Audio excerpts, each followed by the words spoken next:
Hello, folks. I'm Jeffrey Darty, your Christian whistleblower, and I'm not usually one to jump on the prevailing themes. I'm not usually one to jump on the bandwagon of what is happening, in modern times, and the latest craze, the latest fluke, the latest thing. But today, we are talking about the Mandela effect, and I don't want to talk about it, but it has become something that is worthy of discussion. As you can see over my left shoulder, the new Unindoctrinate Daily logo. If you haven't been to my website at jeffreydarty.com or christianwhistleblower.com, you want to go ahead and take a look over there because we do have some subtle changes, but some changes that are nonetheless, I think, very helpful and make for um, a much better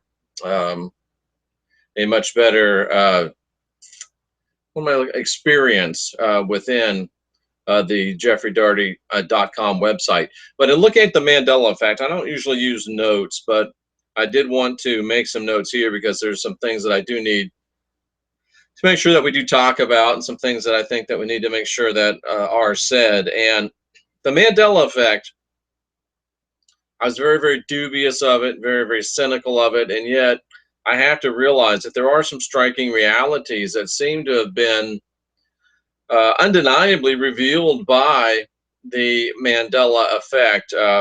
Things that I know from personal experience and from living that are certainly have been at least seemingly altered. I mean, C3PO or CP30. I wasn't a real Star Wars fan, but I remember the dude CP30, right? But anyway, he did not have a silver leg. The dude was all golden, no doubt about it. And life is like a box of chocolates, without a doubt. And that mirror, mirror on the wall was not magical. So there are some things that show us that something is happening, and it seems like something supernatural is happening.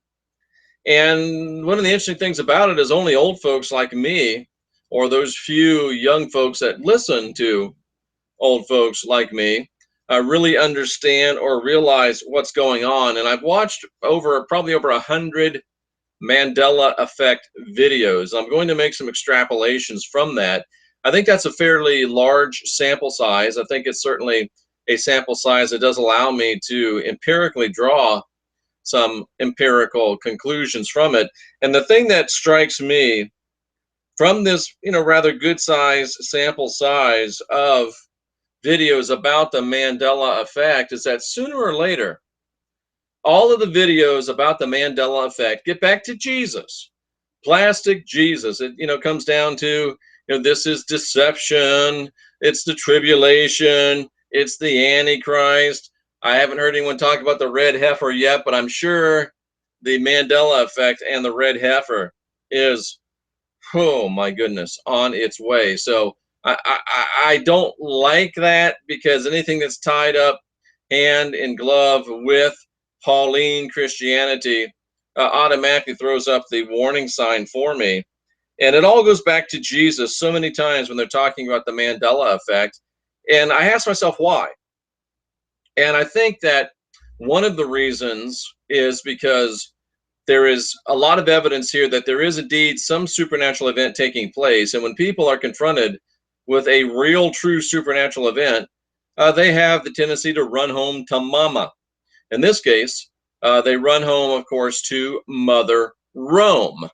And by running home to Mother Rome, they are running home to plastic Jesus. They're running home to the Bible. They're running home to that which they know and that which makes them comfortable, but that from which they've always sought solace and think they'll gain it again.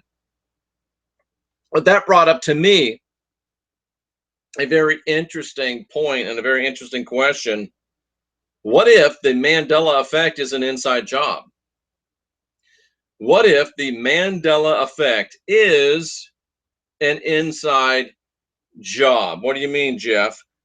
What if Yaldabaoth is changing times to derail and debunk real change? What am I talking about? Well, Yaldabaoth, the Lord, Marduk, Yahweh, Jehovah, he is the cosmic bad guy that's been portraying himself as the cosmic good guy. And you have to go back and look at some of my other videos and work to get that. I don't have time to re-explain it to you from the very top each and every show. But what if Yaldabaoth is changing times and changing things to cover up for the fact that for the first time in 2,000 years, the facts about him are coming out?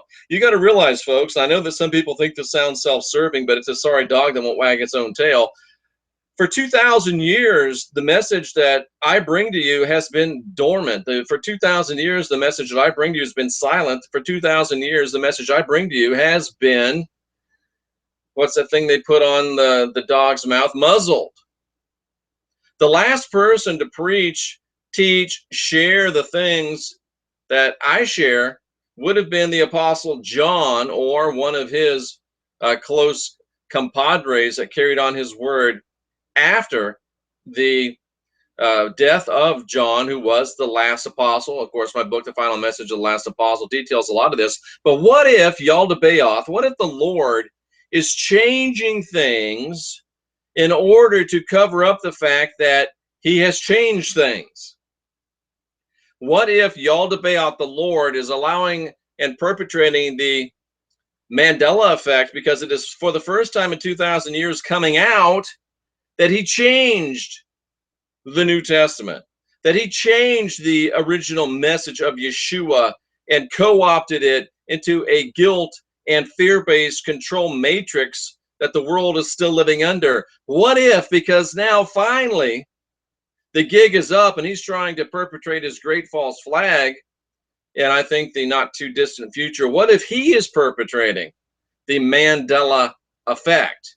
I mean, now, folks, they're saying that the Bible has changed, and if the Bible's changed, then maybe this Darty guy doesn't know what he's talking about. The things that he points out aren't really faults within Pauline Christianity.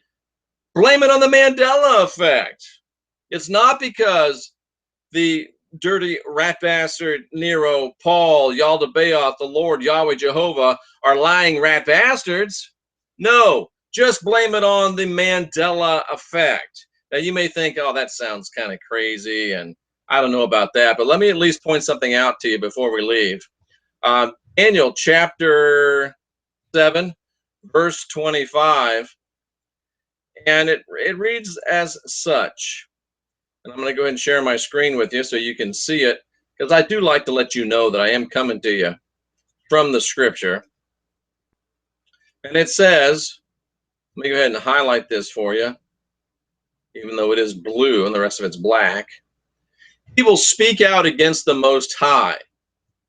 He will wear down the saints of the Highest One, and he will intend to make alterations in times and in law. And they'll be given into his hand for a time, times, and half a time. Most people think that means 3.5 years. But, you know, focus on the fact here that he will intend to make, come on, work with me now.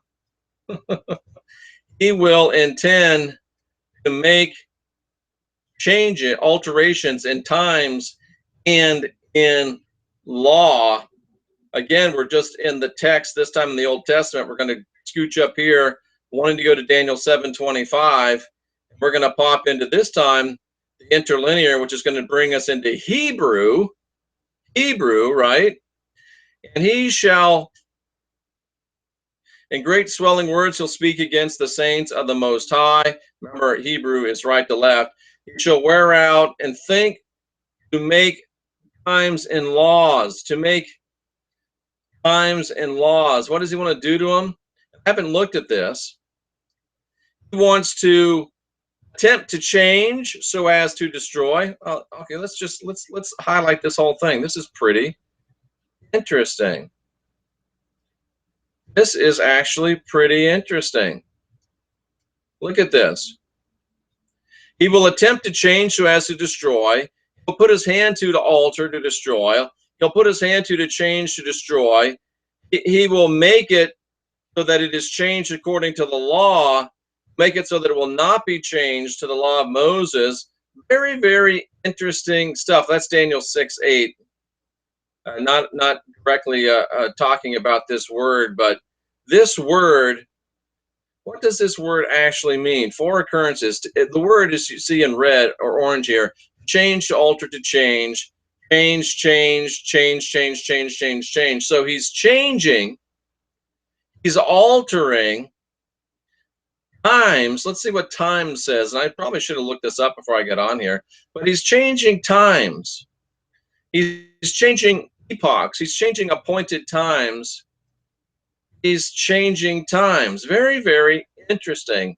Now, I always felt that this did apply mainly to the feasts of the Lord, or the Moed talked about in Genesis chapter 2 and 14.